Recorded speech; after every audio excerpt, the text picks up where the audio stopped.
Bom dia, boa tarde, boa noite, investidor. Sejam todos muito bem-vindos ao canal. Meu nome é Felipe Torres, sou consultor de investimentos CVM e hoje nós vamos analisar os principais pontos do mês de janeiro do CADIF 11. Mas antes disso, convido vocês a lerem aqui embaixo na descrição do vídeo todos os serviços de investimentos que eu ofereço. Venho falando sobre a consultoria em investimentos, venho falando também sobre o nosso grupo VIP do WhatsApp. Tem informações também a respeito do meu livro Renda Passiva, o Caminho para a Liberdade Financeira.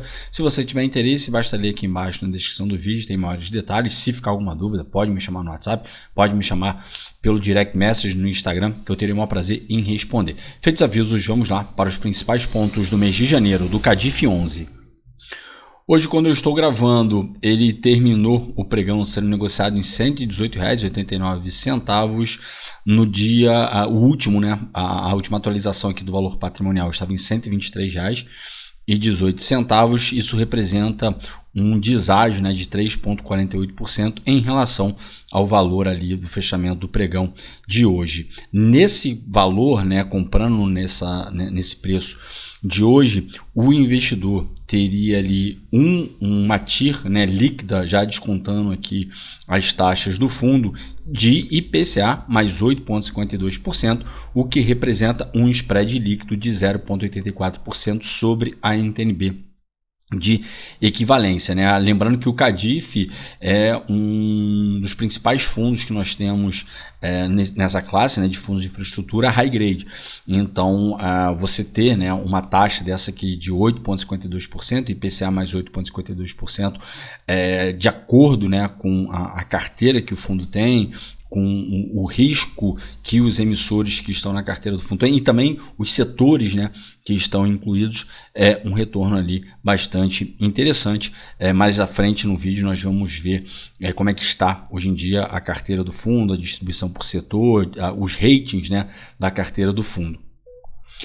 O último rendimento anunciado foi de R$ 1,70 por cota, foi bem acima do que o fundo costuma pagar, mas aqui embaixo nós vamos ver o porquê desse rendimento tão alto, né? Então toma cuidado, porque não é um rendimento recorrente do fundo, porque muitas vezes a pessoa vê esse rendimento, enfim, não conhece o fundo, o fundo paga R$ 1,70, então toma cuidado, porque isso aqui não é o recorrente do fundo. Tá? Atualmente o fundo está com uma base de investidores de 38.641 cotistas e o volume médio diário de negociação no mês de janeiro foi de R$ 3.900.000. O yield médio das debêntures está em IPCA mais 9%, lembrando que aqui é o rendimento bruto, tá? Não está sendo levado em consideração aqui o desconto das taxas.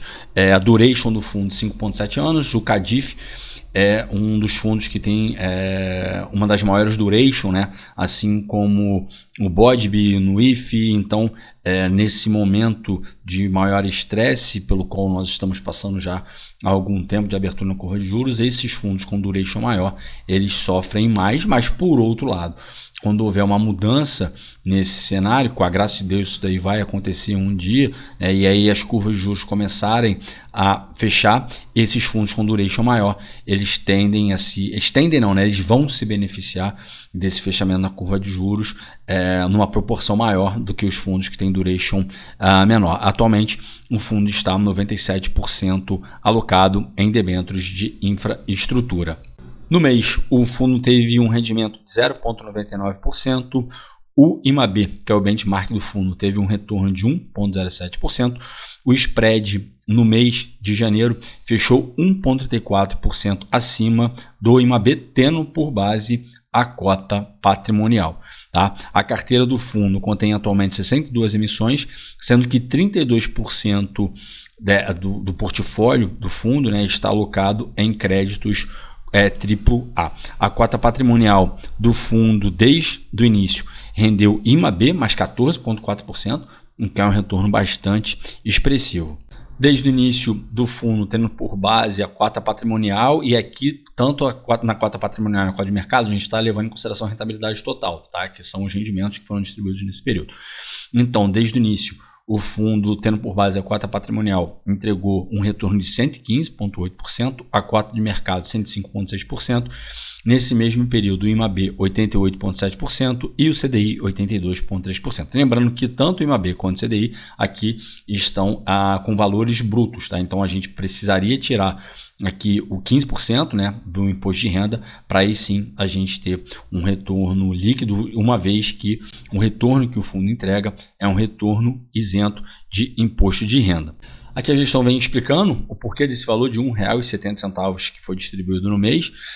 Então eles falaram aqui, esse valor inclui R$ 1,10 por cota de rendimentos obtidos agora, em janeiro, e um adicional extraordinário de 60 centavos por cota, que foi distribuído como forma de compensação pelo fato do rendimento distribuído em dezembro ter sido abaixo do que o fundo costuma distribuir. Então, como uma forma de compensação nesse rendimento agora de janeiro, eles colocaram, né, esse valor de 60 centavos a mais. Tá? Então, de novo, não é um valor que vai ocorrer ali com frequência, tá? Foi em janeiro que ocorreu esse valor de R$ 1,70, então toma cuidado, porque às vezes as pessoas pegam rendimentos mais altos e querem perpetuar esse valor, né, para a eternidade, e acho que o fundo vai começar a distribuir agora R$ 1,70 em todas as distribuições, então toma cuidado com isso daí.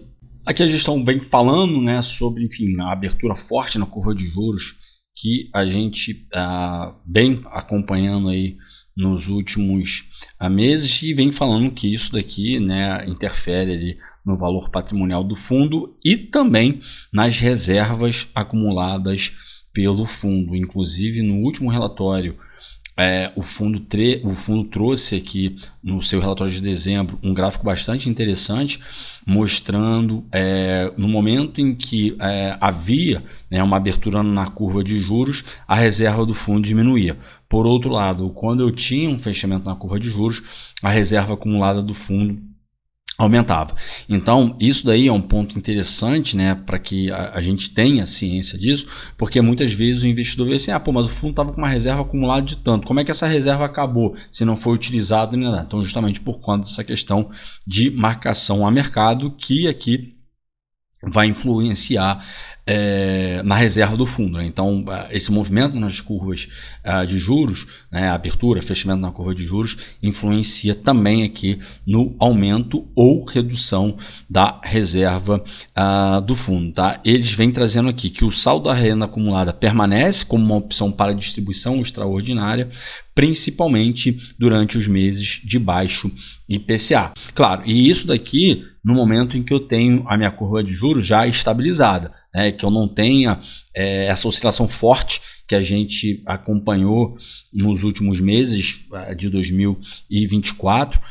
Então, se eu tenho ali uma curva de juros já estabilizada, beleza, eu consigo fazer isso aqui, a reserva acumulada, eu consigo utilizar ali para poder, enfim, complementar, né, os rendimentos em meses em que o IPCA vier mais baixo, né? Mas por outro lado, se eu continuar tendo uma abertura na curva de juros, vai acabar afetando também a minha reserva, porque afeta de um modo geral o valor patrimonial do fundo. Isso aqui a gente está falando para os fundos indexados ao IPCA, como é o caso aqui do Cadiff. Aqui eles vêm falando que esse R$ 1,10 que foi gerado no mês de janeiro, esse valor, né, ele foi gerado com base nos rendimentos recebidos das debêntures do portfólio aqui do fundo, mesmo com uma estimativa do IPCA de janeiro ali sendo próximo a zero. Para fevereiro, tá? A Anbima está prevendo, ali já tinha falado isso já em outros vídeos aqui do canal, está prevendo um IPCA de 1,41%. Se isso daí realmente se concretizar, tá? As próximas distribuições do fundo devem ser beneficiadas por esse IPCA mais alto, mas também a gente tem que levar em consideração como é que vai ficar a abertura da curva de juros, porque se continuar abrindo a curva de juros e dependendo da magnitude dessa abertura, né, isso daí vai também acabar aqui marcando um negativo o fundo, né, o valor do fundo, e aí, enfim, essa distribuição ali que o fundo poderia vir a fazer com esse IPCA mais alto pode acabar sendo comprometida por conta de uma eventual abertura forte na curva de juros, tá? E aí vem finalizando aqui essa parte, né? A gestão vem falando aqui que eles acreditam que uma tendência, não é certeza, mas uma tendência de aumento nas distribuições futuras do fundo para um patamar superior ao de R$ 1,10, né, justamente por conta desse IPCA, se ele continuar vindo mais alto, tá? Ou, aliás, se ele vier mais alto, né, por mais tempo, se permanecer esse IPCA mais alto por mais tempo, e também se começar a ter, né, um movimento oposto ali na curva de juros e a curva de juros começar a ceder e fechar. Nos últimos 12 meses, o fundo está com um dividend yield de 11,3%.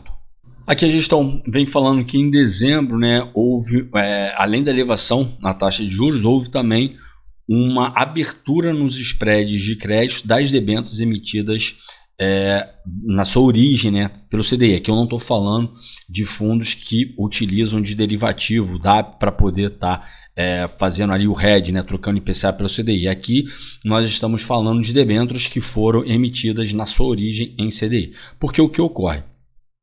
Com esse aumento na curva, com esse aumento na taxa Selic, né, para 13,25 e para a próxima reunião já sendo contratado mais 1%, 14,25, as empresas, né, que emitiram dívida indexada ao CDI, elas vão aumentar a sua alavancagem, porque o CDI ele anda junto com a Selic, né? A Selic hoje já está em 13,25, o CDI ele é 0,1% abaixo da Selic, tá? Então, se a Selic está 13,25, né, o CDI ele vai estar ali em 13,15, tá?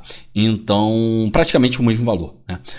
Então, à medida que eu vá tendo, né, um aumento na minha taxa de juros oficial, que é a Selic, essas empresas aumentam a sua dívida e ficam mais alavancados. O mercado, vendo isso, começa a falar assim, poxa, para eu emprestar um dinheiro, para eu poder investir numa debênture dessa empresa que está alavancada, enfim, de tal forma ali que comece a me causar uma certa preocupação, eu vou exigir um prêmio maior. E ele exigindo esse prêmio maior, né, eu preciso ter um ajuste no preço, né, dessas debêntures, e aí normalmente o que ocorre é que esses preços, né, dessas debêntures, os valores dessas debêntures caem. E aí caindo eu tenho um aumento no meu spread de crédito, e aí justamente o mercado se ajustando, porque se eu tenho um risco maior pelo fato de eu estar aumentando a taxa de juros, né, e o aumento da taxa de juros ele vai influenciar no endividamento maior daquela empresa, ou seja, eu vou ter um risco maior naquela empresa, eu quero exigir um retorno maior também pelo fato daquele risco ter aumentado. E aí a forma de se fazer isso daí é aumentando o prêmio daquela debênture, e como se aumenta o prêmio da debênture, diminuindo o valor dela, justamente para que, enfim, possa se ajustar, né, essa questão, essa relação risco e retorno. Então, essas debêntures indexadas ao CDI, tá? Elas, nos últimos meses ali de 2024, a gente viu uma abertura, né, nesse spread de crédito. As debêntures indexadas ao IPCA não teve esse movimento, tá? E aí só para, enfim, eu já comentei sobre isso aqui em outros vídeos aqui do canal, mas nunca é demais relembrar, né? As debêntures incentivadas, elas, por força de lei, elas têm obrigação de serem emitidas indexadas ao IPCA ou então pré-fixadas. Elas não podem ser emitidas indexadas ao CDI. Somente as debêntures convencionais, né, as debêntures normais que não têm ali o benefício tributário de isenção de imposto de renda, essas sim podem ser emitidas da sua origem, né, indexadas ao CDI, tá? Então, as debêntures incentivadas, que 85% dos fundos de infraestrutura, né, depois de 2 anos, tem que ter um patrimônio investido nessas debêntures, as debêntures incentivadas não tiveram, né, pelo menos ali na média, uma mudança nessa questão dos spreads de crédito. Isso daí afetou as debêntures, né, convencionais, né, as debêntures normais. No mês de janeiro, o fundo não fez investimento em novos ativos. Para fevereiro, eles esperam um investimento em um emissor no setor de geração distribuída fotovoltaica, tá? Que não, enfim, pelo fato de ser ali geração distribuída, né, não corre o risco ali de sofrer curtailments, como, enfim, nós estamos vendo aí em algumas empresas, né, listadas em bolsa, em alguns fundos listados em bolsa, tá? A emissão será 100% para os fundos de infraestrutura geridos pela Quineia, que também é uma marca também da Quineia, é essa, né? A gente vê ali que vários ativos que compõem o portfólio não só do Cadiff, mas enfim, de outros fundos, né, tem emissão e toda aquela emissão fica dentro do grupo Quineia, né, e aí é feita uma distribuição ali entre os diversos fundos que a gestora possui. Aqui nós temos a alocação por setor, então 30% saneamento, 19% praticamente em transmissão de energia, 17,5% geração solar, 16% praticamente em rodovias, 6% geração térmica, 5% geração eólica, 3,2% energia, 1,7% telecomunicação e 1% em geração hídrica, né? A gente aqui do lado direito nós temos a alocação por rate, então nós vemos aqui que dos ativos que possuem rate, né, todos eles são classificados com rating A, que vai do AAA até o A, e 8,4% da carteira do fundo não possui rating. Aqui nós temos o portfólio do fundo, então no mês, como a gente viu lá em cima, não houve nenhuma mudança aqui na carteira do fundo. A maior concentração que o fundo tem é aqui na Porto 100, geração de energia, que representa 6% aqui do patrimônio líquido do fundo, e foi emitida uma taxa de IPCA mais 9,15%, possui rating A pela Fitch e duration de 6,41 anos. Né? Depois, quem tiver interesse, basta acessar o relatório do fundo, então dá um pause aqui para poder ver os ativos de forma mais detalhada. Tá certo? Bom, para hoje era isso. Espero que vocês tenham gostado do vídeo de hoje. Se tiverem gostado, peço para que, por favor, deixem seu like, se inscrevam no canal. Não deixem de ativar o sininho para que vocês recebam as notificações dos vídeos que são postados aqui diariamente. Se você tiver algum feedback com elogio ou crítica, por favor, deixe aqui embaixo nos comentários, porque isso ajuda muito a melhorar a qualidade do canal. O meu muito obrigado a todos vocês que ficaram comigo até aqui. Desejo a todos bons investimentos e até a próxima.